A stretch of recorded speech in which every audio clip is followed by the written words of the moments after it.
ये सच है कि जो मनुष्य दूसरों की मदद करता है, भूखे को खाना खिलाता है, प्यासे को पानी पिलाता है, खुद भूखा रहकर दूसरों का पेट भरता है, मैं उसकी मदद जरूर करती हूँ। कोई है घर में? अरे रुको, तुम अंदर कहाँ चली आ रही हो? दरवाजा खुला देखकर मुंह उठाकर अंदर चली आई। चलो बाहर निकलो, मैं नवरात्रि के व्रत के खाने की तैयारी कर रही हूँ। चलो यहाँ से। हमें बहुत जोर से भूख लगी है, हमें कुछ खाने के लिए दे दो। मैं और मेरे बेटे ने कई दिनों से पेट भरकर खाना नहीं खाया। आपके घर से तो बहुत स्वादिष्ट खाने की खुशबू आ रही है। अरे खाना नहीं खाया तो उससे मैं क्या करूं? चलो निकलो यहाँ से। क्या हुआ मोनिका? जल्दी से आकर मुझे व्रत का खाना खिलाओ। अरे तुम तो जानती हो मुझे भूख बिल्कुल बर्दाश्त नहीं होती। हाँ मैं जानती हूँ, बस अभी आई। चलो निकलो यहाँ से। ऐसा कहकर उस औरत ने माँ दुर्गा और शेर को घर से निकालकर दरवाजा बंद कर दिया। माँ, इन्होंने तो दरवाजा बंद कर दिया। शेरू, इन्होंने घर का नहीं बल्कि अपनी किस्मत का दरवाजा बंद किया है। क्या मतलब? मतलब ये कि ये परीक्षा में फेल हो गई। आओ अब हम किसी और के घर चलते हैं। ये कहकर माँ दुर्गा शेरू को लेकर किसी और के घर में चली गई। सुनिए, मैंने और मेरे बेटे ने बहुत दिनों से पेट भरकर खाना नहीं खाया, कृपया हमें कुछ खाने के लिए दे दीजिए।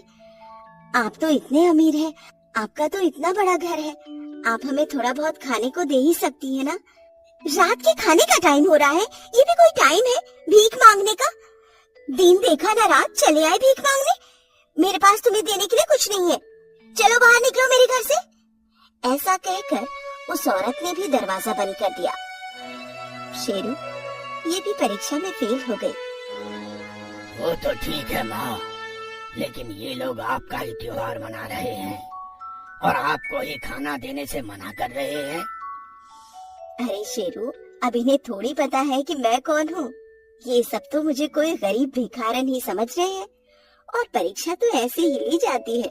तुम चिंता मत करो, कोई तो होगा जो हमें इस रूप में भी पेट भरकर खाना खिलाएगा और मेरी इस परीक्षा में पास होगा। आओ अब हम किसी और घर चलते हैं। ऐसे ही माँ दुर्गा और उनका शेर कई घरों में गए, लेकिन किसी ने भी उन्हें कुछ खाने को नहीं दिया, बल्कि बुरा भला कहकर घर से निकाल दिया। आखिरकार वो एक छोटे से टूटे फूटे घर के बाहर पहुँचे। चलो इस घर में चलते हैं। लेकिन माँ, ये तो किसी गरीब का घर लगता है, भला ये हमें क्या देंगे? वो तो पता नहीं शेरू, लेकिन परीक्षा में बैठने का मौका तो सबको मिलना चाहिए। अब कौन उसमें पास होता है कौन फेल, ये तो परीक्षा देने वाले पर निर्भर करता है। चलो देखते हैं इस घर में रहने वाले गरीब मेरी इस परीक्षा में पास होते हैं या फेल। लेकिन तू जिस घर में साफ सफाई का काम करती है वो तो बहुत अमीर है, और अगर वो तुझे कुछ दे ही रहे तो उनसे कुछ पैसे ही मांग लेती। इस जरा सी व्रत वाली खीर से हमारा क्या होगा? ये तो हम सब के हिस्से में थोड़ी थोड़ी ही आएगी। आपकी बात ठीक है अम्मा जी, लेकिन अब उन्होंने इतने प्यार से व्रत वाली खीर दे ही दी है तो खा लेते हैं। एक तो ठीक कह रही है माँ, अब खीर आ ही गई है तो खीर खा ही लेते हैं। हमें तो साधारण खीर खाए भी कितना समय हो गया, और अब अगर किस्मत में ये व्रत वाली खास खीर हमारे घर आ गई है तो इसे ही खा लेते हैं। वैसे हम गरीब मजदूरों के नसीब में कहाँ खीर खाना लिखा है। हाँ एकता, सब में खीर बांट दे, हमें भी कुछ खाने को दे दीजिए। ये लो, गरीबी में आटा गीला, पहले ही यहाँ खाने के लिए कुछ नहीं है, ऊपर से ये मांगने के लिए आ गए।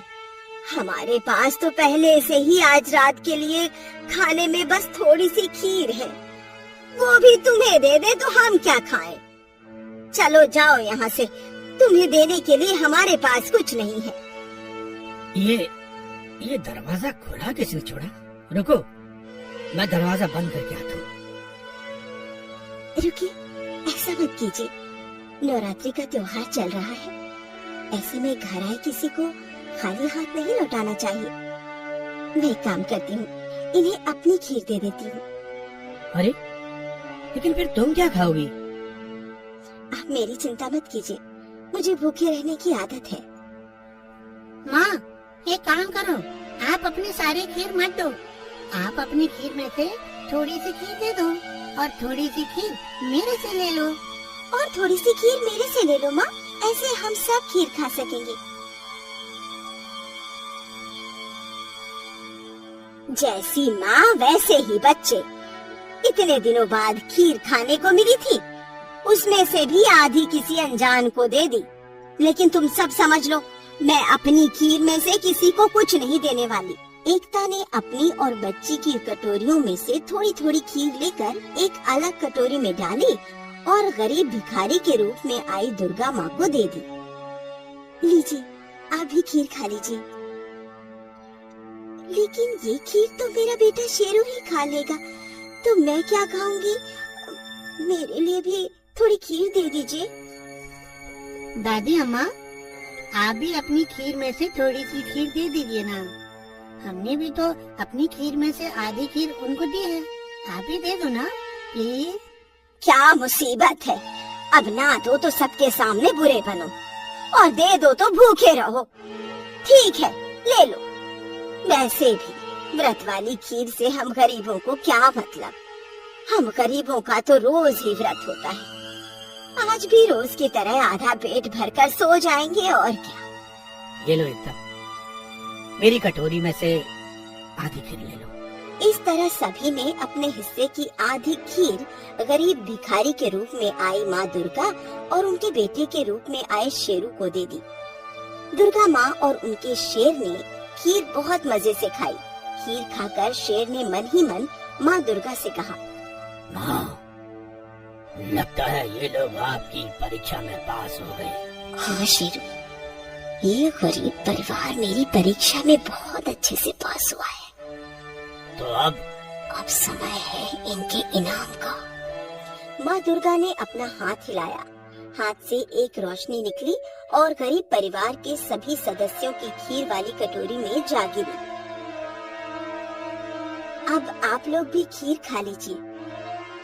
फिर जैसे ही उन लोगों ने खीर खाई, वो लोग हैरान रह गए। कटोरी में रखी उनकी खीर खत्म ही नहीं हो रही थी। जैसे वो खीर खाते जा रहे थे, माँ दुर्गा के चमत्कार से कटोरी में और खीर आए जा रही थी। इस तरह उनका पेट पूरी तरह भर गया, लेकिन कटोरी में खीर खत्म नहीं हुई। अरे ये क्या चमत्कार है, मेरा पेट तो पूरी तरह भर गया, लेकिन इस कटोरी में से तो खीर खत्म ही नहीं हो रही। देखने में तो ये खीर थोड़ी सी लग रही थी, लेकिन ये तो खत्म होने का नाम ही नहीं ले रही। हाँ माँ, हमारी कटोरी भी अब तक वैसे की वैसी भरी हुई है। हाँ, मेरी भी। और मेरी भी। ये सब क्या चमत्कार है? चमत्कार ही है अम्मा जी। आप सब अपने हिस्से की आधी खीर हमें देकर खुद भूखा सोने के लिए तैयार हो गए, लेकिन मैं आपको भूखा कैसे सोने दे सकती हूँ? आखिरकार मैं भी एक माँ हूँ। आप कौन हैं? कृपया हमें अपने असली रूप के दर्शन दीजिए। अम्मा के ऐसा कहने पर माँ दुर्गा और उनका शेर अपने असली रूप में आ गए। ये सच है कि जो मनुष्य दूसरों की मदद करता है, भूखे को खाना खिलाता है, प्यासे को पानी पिलाता है, खुद भूखा रहकर दूसरों का पेट भरता है, मैं उसकी मदद जरूर करती हूँ। मैं धरती लोक पर अपने भक्तों की परीक्षा लेने आई थी और आप सभी उस परीक्षा में पास हुए, इसलिए आपके इनाम के रूप में मैं आपको कुछ देना चाहती हूँ।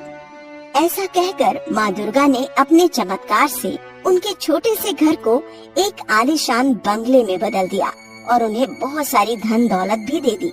इस तरह माँ दुर्गा ने नवरात्रि के त्योहार पर परीक्षा में पास हुए एकता और उसके परिवार की गरीबी को खत्म कर उन्हें बहुत अमीर, धनवान और खुशहाल बना दिया।